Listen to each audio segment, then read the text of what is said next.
Morning. This is a little bit strange because I'm talking to Matt in the rumpus room in our house, but I'm also talking to y'all and I'm not gonna be able to hear you when you laugh at all of my hilarious things I'm gonna say. So hopefully you'll be laughing or crying or making noises in your own rooms and spaces, but I'm just gonna start.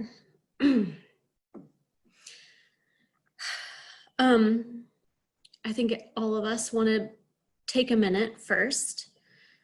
I want to acknowledge that this is a complicated time for someone like me, a very white woman, to be speaking on the subject of insecurity, knowing that this has come from Louisville and this moment of pain, the word for the month. The breadth of the issues facing Black Americans is not something that I have the experience to speak to. It's not my story, but the pain of racism is so old and the wounds have been split too many times. So I want to make sure I acknowledge the privilege that I have and my ability to do as I please because of the color of my skin. I know we have taken moments to breathe already this morning, but while we are all on mute, maybe we want to yell, maybe we want to say the names of those lost to police brutality. Maybe we want to say a prayer for the moral universe. So let's take a minute collectively and we'll come back together with a breath of silence.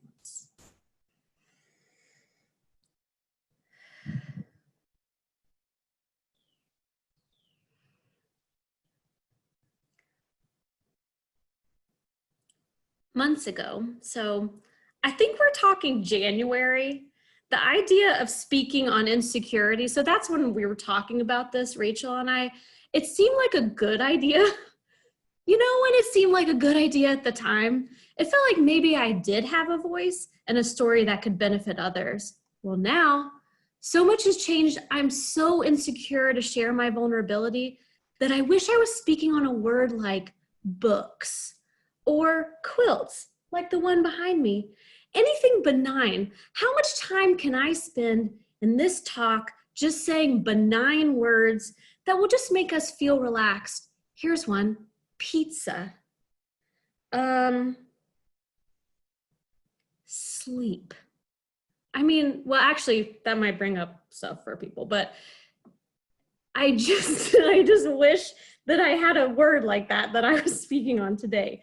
But, you know, here I am, and that I hope that sharing my insecurity with y'all will maybe dislodge your own vulnerable pain and allow you some liberation from that place inside where the pain is like squeezing on your lungs and your heart, you know, like here. I am about to turn 40. Y'all don't believe that. Look at this. It doesn't seem like that's possible, but it's true. I'm albino. Can you tell? Which also means I'm mostly blind. And it turns out I'm infertile. When you're infertile and you'd like to grow a baby inside you, no other choice is in the same universe from what you originally wanted. And at least for me, though I'm pretty sure I'm speaking for a lot of people here, the shame of it is like dark and lonely, and other people could be there with you, but it's still very lonely because it's your own shame. Female babies are born with millions of eggs, and then comes a time when not a one of them will get you a baby. Once Matt's my husband, he's awesome. He's in the room with me. Once Matt and I wrestled with this pain over too many years, and we tried our damnedest to defy the odds. We got on an embryo donor list. A lot of people don't even know what that is, but you can look it up. I don't need to explain it to you. Eventually, we were offered some embryos. that came from healthy donors, and we accepted them. So congratulations to us. After a long time, a real long time, we can say we're pregnant. Can you see this? See that? She's in here. We are soon to be parents of a Black multiracial little girl. So you can congratulate me and also join me in feeling very insecure. Before I get into the real meat of the talk, I want to tell you how I started writing it so you can see what a sneaky coward I was. Oh, Rachel told you this, but I forgot to tell you I'm an accountant by profession. And you know, I just had like that paranoia that I was on mute. I'm not, right? Y'all would be like blowing me up if I would. You can hear me. Okay.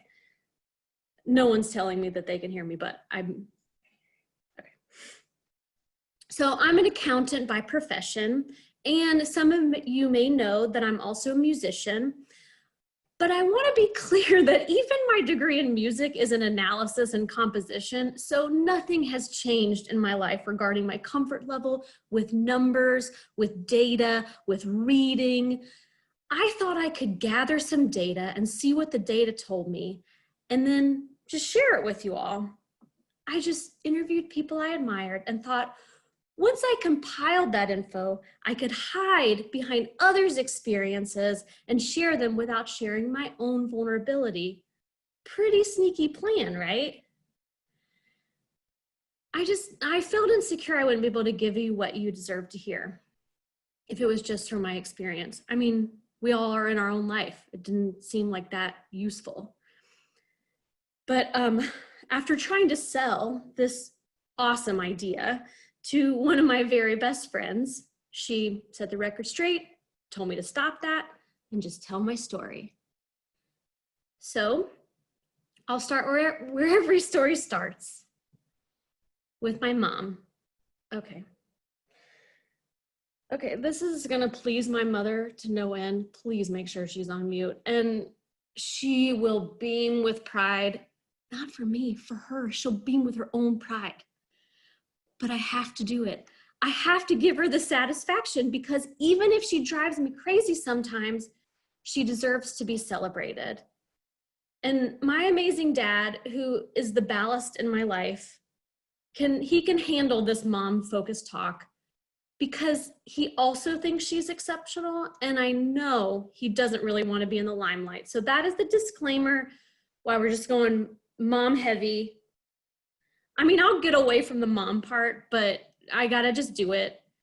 And if someone wants a show my mom's face right now, you can, but it's gonna be too silly looking because she's gonna be like grinning from ear to ear.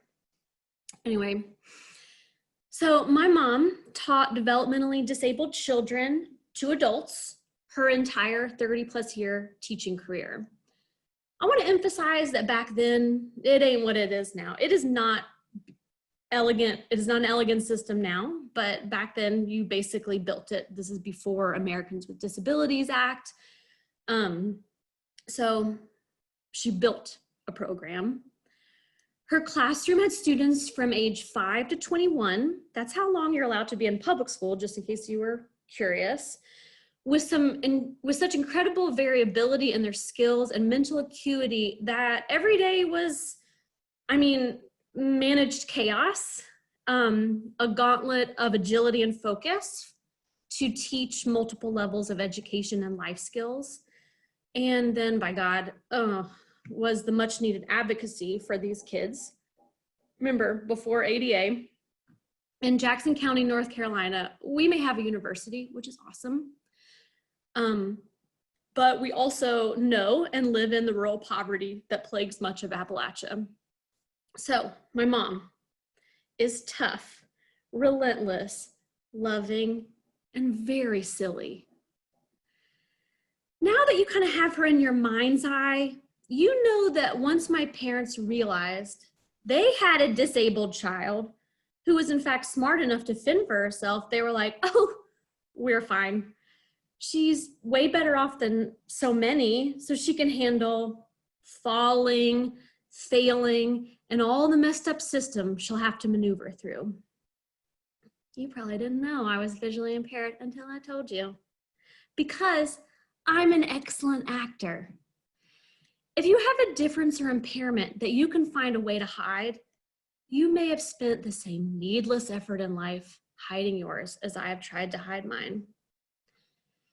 Okay. My loving husband, Matt, reminded me that this ability to act was what he saw as my courage in situations that eluded me. He asked me to not skip over the skill and undermine its value. And like, that got me thinking. There is a way to find our courage through a bit of acting that helps our authentic self shine. I think we all use this skill to some degree. I think maybe we should call it a skill. Why not?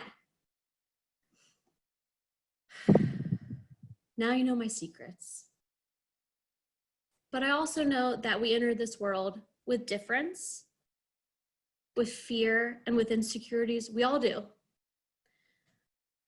With those insecurities about ourselves that limit our confidence. So yeah, I'm telling you this story because I know that a part of each of you has the same story to tell. It's like we could just be telling each other the same story. Slight variations, but we're all in this thing together. We all have this story. Side note, did you know that if your child is born with a genetic mutation, the doctor will ask you if you and your spouse are cousins? My parents are not cousins, but I also wanted you to know that that is a question someone could potentially ask you in the future, say if your kid's albino. My parents, they taught me to buck up and find a little bit of confidence inside of all of the fear and unease that I felt on a regular basis. And to figure out my own way of understanding the world. Their technique was throw her in the deep end, turn your head to the side a little bit so it doesn't hurt you while she learns how to swim and hopefully doesn't drown, and then you kind of have to look to make sure that she's okay. Approach. I'm sure it was more painful sometimes for them than it was for me. But I don't want to tell you all that without also saying it's not like they didn't give me the tools. My mom allowed me to spend a lot of time with her in her class.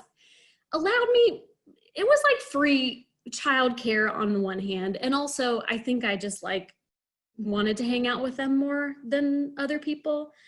But it taught me a lot about how to compensate for lack of sight, because there was like a lot of really useful tools in that class.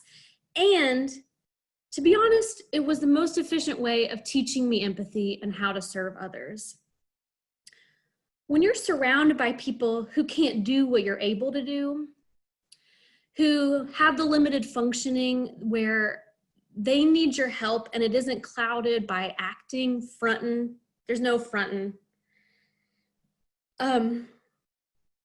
You learn a lot about how to just focus on what someone needs, not what you think they need, not what they are thinking that they need, but just what they need.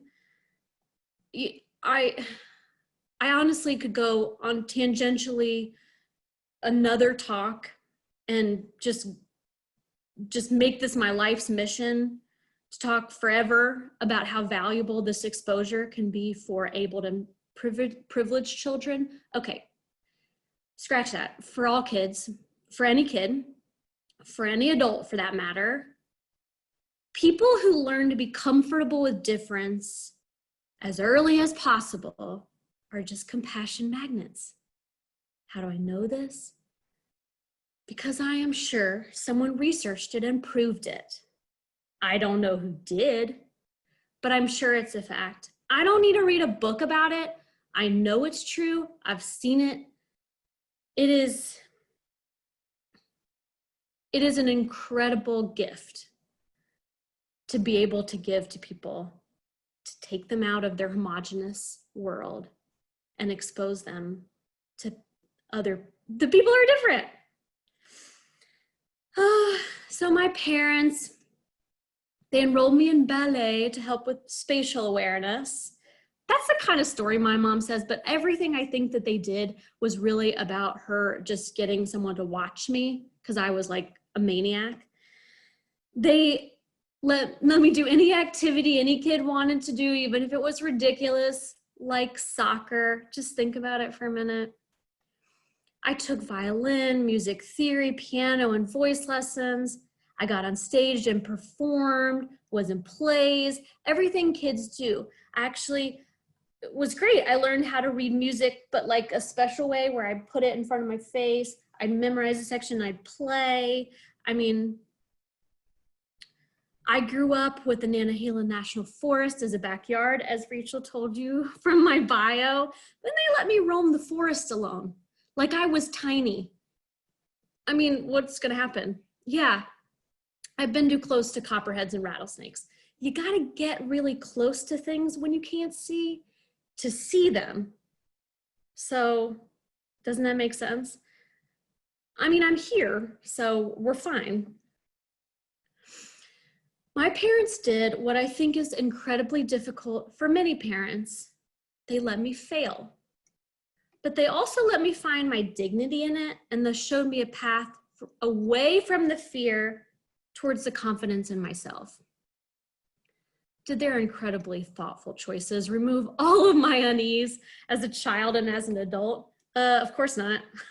But they taught me how to dial up a sense of self to kind of drown out the fear so I could at least ask for what I needed in the classroom and professionally, get on a stage and play my own songs for strangers, ooh, yikes, travel across oceans alone.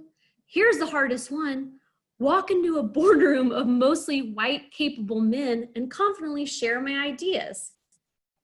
If this is acting, then so be it. If this is courage, then awesome. Whatever it is, it helped me to learn to step forward instead of back when I was insecure.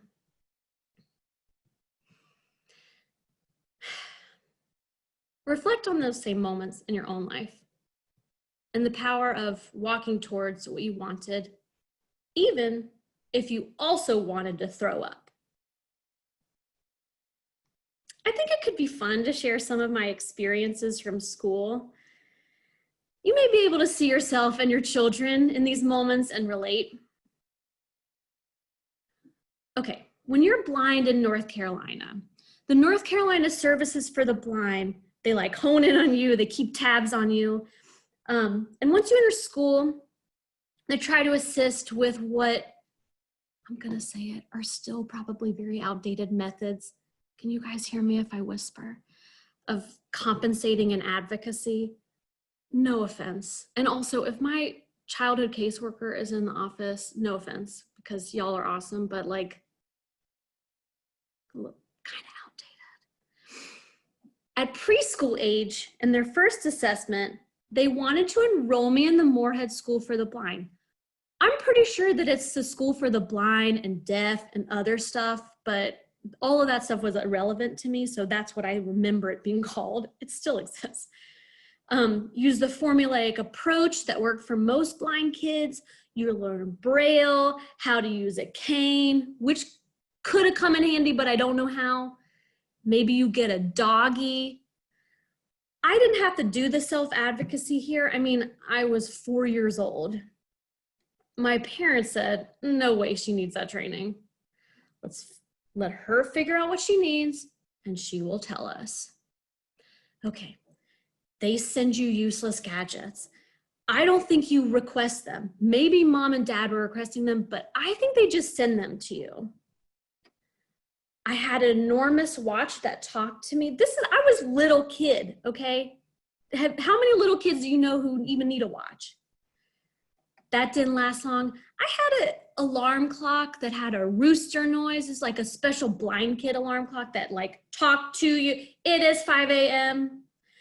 We had chickens, so I don't think I mean, I had a rooster, so I could have just used that. The 1980s version of books on tape read aloud for blind kids. Well, I mean, it's read aloud for blind people. Sorry, I was the kid, but Service to the Blind sends books to anybody who can't see. It is not the same as that incredible performance you are listening to of Michelle Obama reading Becoming on Audible. If you wanted to have some imagination while reading a book and you could see a little bit, trust me, you would handwrite. Remember, there's no email yet, and I don't know if they use email at their Services for the Blind even now. I know I'm riffing on them, but we're cool. You'd handwrite an inquiry to the Services for the Blind. You'd thank them graciously for the tape, because you know what? A volunteer read the whole thing aloud into a recording device for you. But you'd also ask if they could maybe make a very large print copy of the book you wanted to read. A gazillion years later, in child time, you would receive an enormous box of 7 volumes so that you could prop them up and read Roald Dahl to your heart's content. Has anyone seen my volume 3, pages 70 to 125 of James and the Giant Peach laying around? Okay, let's get some visual imagery of these books, because I don't want to gloss over how hideous they were. These are the same, they bound these books the same way for your textbooks too. And they didn't open like this. Well, you could open them like this, but you had to read it like this. What's that, landscape view? They came in multiple volumes, and they all were bound in a institutional color. There were multiple colors, but I would start all of the description of the colors with the word puke. So like puke orange, puke brown, puke green. I think those were the only 3 options. And you'd have like a stack of them that would say what the book was, and then the page numbers. They were black and white photocopied too. So if you, I mean, for God's sake, what if you had like art history or something? Yeah, for your textbooks. So you just open it, and then the teacher would be like, turn to page 200. You're like, shit, I don't have that. So you had to get them all to the classroom. You could just like, I'd leave them in a stack in the classroom, but I want you to see that. I know that it's different now, because like you got an iPad, a Kindle, like I have those things. They're awesome for visually impaired people, but I want you to see those puke colors in your mind's eye, because I forgot how funny it was until I was writing this. Around the 3rd grade, somebody thought it was a brilliant idea to equip me with an enormous rolling desk upon which sat a giant TV monitor and essentially a giant microscope with a movable platform below. So you put the material you want to look at on the platform with the microscope, and then you look at it on the monitor. They perched the thing in the back of the classroom. I can't see, so they perched it. That was my desk. Okay, you're getting it. You're seeing how this is all hilarious. It was also where we plugged in the pencil sharpener for the entire class. The things that you remember when you're little, the pencil sharpener was not in the same wall outlet. There was a power strip on the desk, which had some extra plug areas. So why not also plug in the pencil sharpener there? So that was where the pencil sharpener was on my desk. And this was the setup from 3rd grade to 8th grade. 3rd grade to 8th grade. Ugh, middle school. My pencil was always sharp. I can't use a mechanical pencil. I'm just too aggressive. But so I always had a sharp pencil, and everyone could see my answers to quizzes and tests because it was on a giant monitor. So we're all doing pretty well as a class, you know. You're welcome. By the 6th grade, the entire Jackson County school system thought it would help me see better if they went from blackboards to whiteboards. Nobody asked me about this. And even if they had, because I don't remember, but even if they had, don't ask a 12-year-old if like something they don't know is gonna happen, like if they're gonna feel a different way once it's, okay, I'm trying to explain what to not ask a 12-year-old. If you're gonna ask a 12-year-old if they're gonna see better, they might go, sure. Give them the option later to be like, that actually doesn't help. But nobody, even if they did ask me, no one follow up to ask me. Okay, because I can't see any damn board no matter what color it is. And I might have also said that if they did ever have another if they ever had another visually impaired student, it wouldn't help them either. My self-advocacy style was not excellent. It's not really that great now. Generally, I used a method of shaming adults that I'm trying to unlearn even to this day. You can see it in my face. My face is naturally smug. I was a little kid that didn't like the way things were going down, and I used shame to garner whatever power I could to change the dynamics. For me, for anybody. If I didn't like what I saw, I just used that smug face and that shame. Yes, I now know I could have done this with more grace and empathy. I also now know a secret that kids don't know. Grown-ups aren't that much smarter than kids. And they also need compassion. And that shaming them can work for some things, but mostly it's a pretty bad tactic. By high school, I kind of accepted what doors would be easier to open than others. I leaned on my talents in a lazier way than I should have. There were lots of paths of least resistance, and I took them. It's my story. I'm not proud of it, but you know what? It's my story. I had moments where I didn't feel like fighting the difficulties.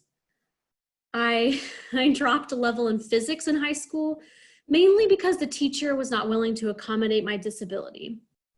Okay. When someone makes you feel small, why?